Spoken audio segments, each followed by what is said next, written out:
Abdul Muttalib kakeknya Rasulullah langsung membawa tawaf, dan beliau memohon kepada Allah petunjuk untuk diberikan anak beliau ini, cucu Sidin ini, nama yang baik.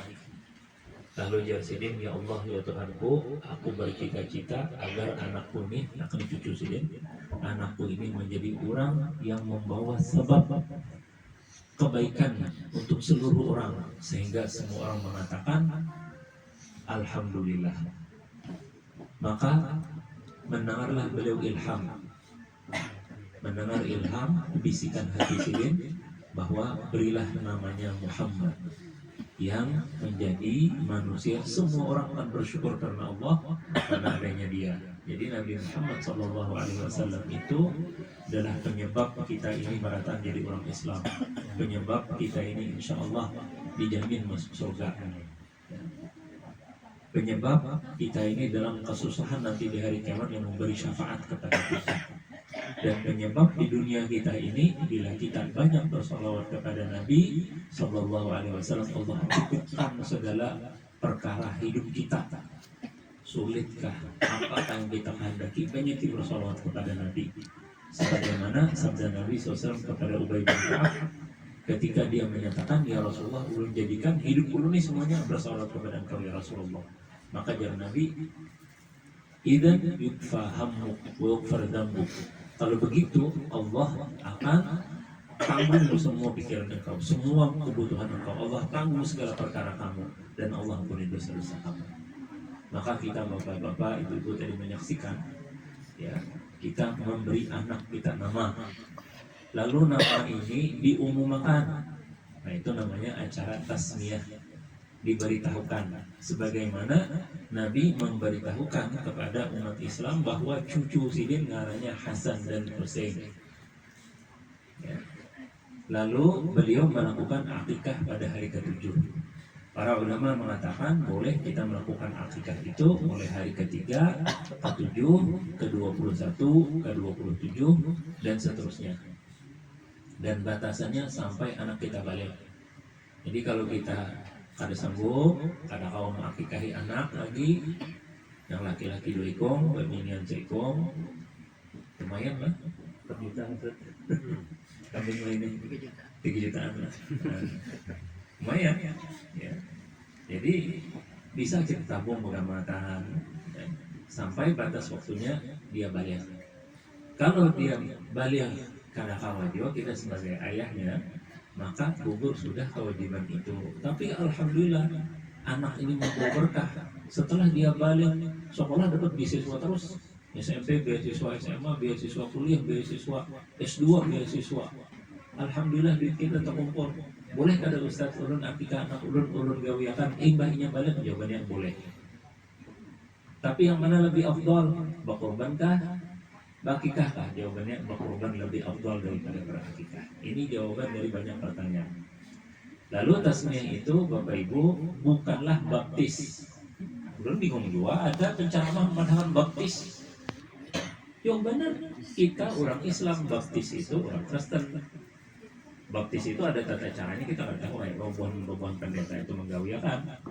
Tapi kalau kita ini hanya tadi membacakan doa-doa yang diajarkan oleh Rasulullah kepada kita supaya kita bacakan kepada anak-anak kita.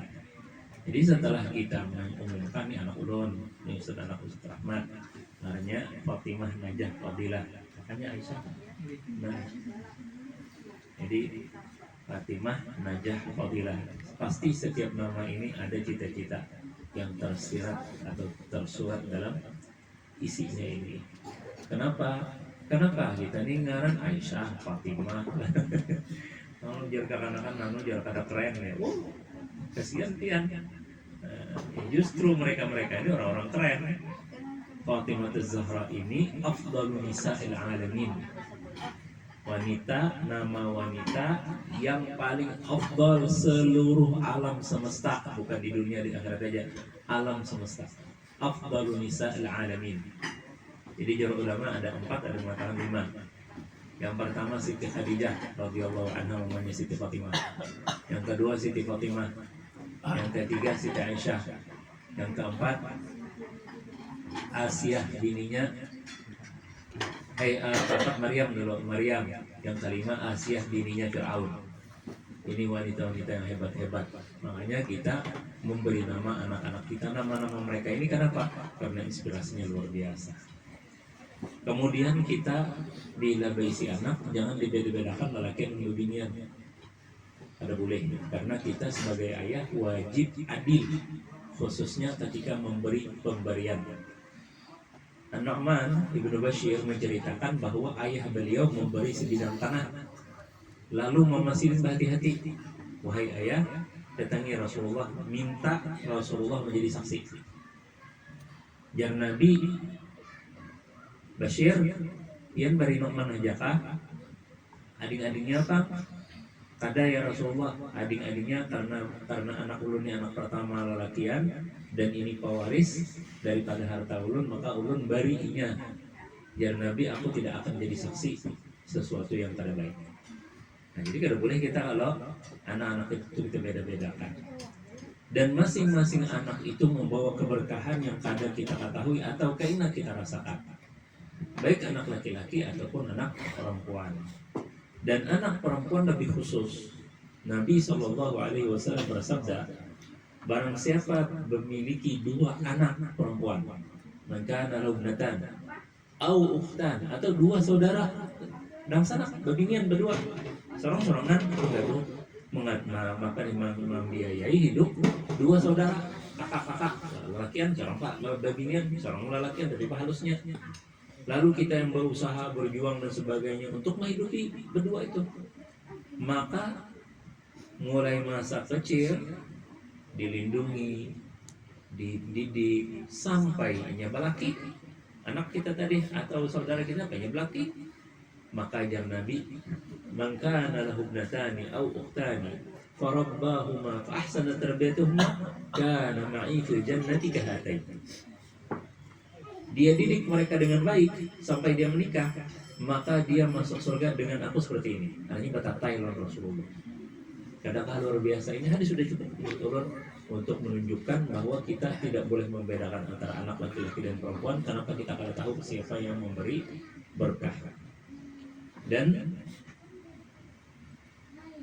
sebuah cerita yang kita baca setiap hari Jumat yaitu di surah Al-Kahfi.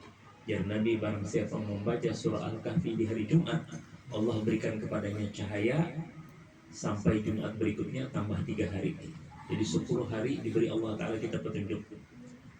Apa saja isinya daripada surah Al-Kahfi dengan memiliki kemuliaan ini? Di antaranya Nabi Khidir dan Nabi Musa alaihissalam. Nabi Musa tak belajar lalu Nabi Khidir, karena Nabi Musa ini ditanya oleh murid Khidir, wahai Nabi Allah Musa, adakah yang paling lebih alim pada pihaknya?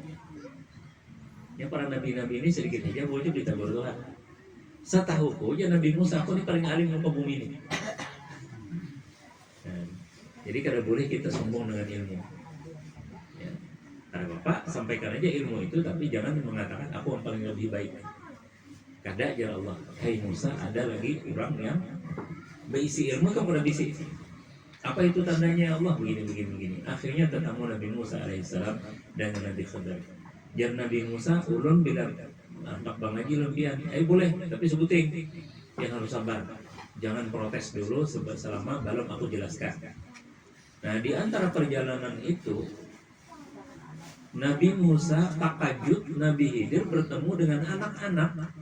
Mungkin masih SD, namanya gulam. Gulam itu usia dari 6 tahun sampai 10 tahun. Kalau di bawahnya namanya sobi. Begitu ketemu, dibunuh Nabi Khidir. Wah, kaget Nabi Musa. Kenapa pribadi dia menggawin kan itu bakal jutaan. Jadi jangan Nabi Khidir maka berjanji kamu jangan protes. Oh ini aku akan ingat. Nah, lalu sekali lagi, ternyata Nabi Musa kada sabar juga memprotes lagi. Jadi jangan Nabi Khidir habis sudah jatahnya, kita 3 kali aja. Nah terus tolong berikan penjelasan. Nah jadi jangan Nabi Khidir, kakak anak yang laki-laki aku bunuh itu, Allah beritahu aku bahwa dia ini kesayangan Abu Muhammad, apa yang dikehendaki diberi, apa dikehendakinya diberi. Tapi hidup manja ini bahaya. Kenapa bahayanya? Bilanya sudah gana, karena dia jadi kafir. Bilanya kafir, dia maksa abah mamanya jadi kafir juga. Padahal abah mamanya orang soleh, orang baik. Jadi aku pikir, jadi dia lebih baik mati dulu mati aja sebelumnya gana. Nah, jadi sambungan ceritanya, wajar ulama setelah meninggalnya si anak laki-laki ini, dua suami istri yang baik ini diberi oleh Allah anak perempuan. Anak perempuan ini jadi ahli ibadah dan alim yang menjaga Islam abah mamanya. Jadi dari cerita Nabi Khidir ini, Bapak Ibu, kita ambil pelajaran bahwa inti anak-anak kita itu menjadi baik bakti kepada kita dulu mulai bakti kepada anak-anak kita menjadi orang-orang yang soleh, orang-orang yang baik. Kayak apa kalau terlanjur atau kita yang dizalimi oleh abah ibu kita? Kemarin Ustaz Rahmat kawan-kawan berkata, hari Sabtu kemarin kami bertemu Syekh Farid Serdar yang kemarin memberi ijazah. Jadi ada kawan bisik-bisik bertakun, Syekh, ada anak bercerita, abah ulun tuh mulai ulun lahir sampai tua kada pernah baik ulun. Wajibkah ulun bakti kepada abah ulun nih? Jadi Jansidin, aku tanya balik dulu ninya, nikmat apa yang pernah diberi oleh abah ikam terhadap ikam? Kada pernah apa-apa. Pokoknya begitu lahir gak ada tahu di abah sampai kada pernah lalu kok melakukan kebaikan. Jadi sudah ada apa itu kebaikan? Wujudnya kamu di dunia ini adalah nikmat terbesar yang Allah beri kepada kamu melalui ayah kamu. Oleh karena itu tetap kewajiban birrul walidain, bakti kepada orang tua itu tetap kita harus berikan. Walaupun istilahnya tadi ayah ibu kita tuh mungkin ya entah kenapa beliau ada hawa memberi kebaikan kepada kita. Nah, jawabannya kalau kita alhamdulillah hawa lah memberi kebaikan kepada anak-anak kita, mudah-mudahan kita juga di masa tua kita, anak-anak kita juga akan berbakti kepada kita. Wabil khusus, mudah-mudahan bila kita sudah meninggal dunia karena ini, anak-anak kita senantiasa mendoakan kita. Mudah-mudahan Allah Subhanahu wa Ta'ala memberikan kepada kita anak-anak yang saleh dan salihah, laki-laki ataupun perempuan. Ya Allah, ya Tuhan kami, berkahilah diri kami, berkahilah anak-anak kami, berkahilah keluarga kami dan seluruh Engkau berikan bagi kami.